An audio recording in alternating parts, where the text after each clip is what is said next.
প্রত্যেক দিনের দুধের সরগুলো বাটিতে তুলে ফ্রিজে রেখে দিতাম। আজ এই সর দিয়ে তৈরি করব দেশি ঘি। তো সবার প্রথমে সরগুলো মিক্সার জারে ঢেলে নিয়ে তার মধ্যে 4টে বরফ দিয়ে ভালো করে ব্লেন্ড করে নেবো। তোমরা চাইলে ফ্রিজে ঠান্ডা জল ব্যবহার করতে পারো।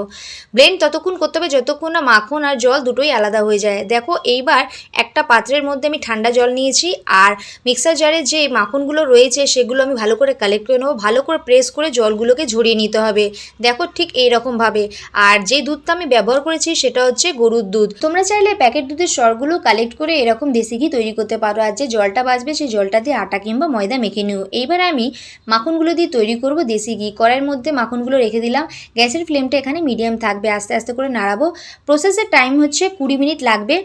আর এই ঘিটা তোমরা ফ্রিজে রেখে 1 বছর খেতে পারো। এই দেখো ঘি তৈরি হয়ে গেছে। আমি বাটিতে তুলে তোমাদেরকে দেখাচ্ছি। আর তোমাদের ঘরে যদি ফ্রিজ না থাকে তাহলে তোমরা বাইরে রেখেও 3 মাস খেতে পারো। আর ঘিটা ঠান্ডা হওয়ার পরই ঘিয়ের কালার আসবে, তারপরেই কিন্তু ফ্রিজে রেখো।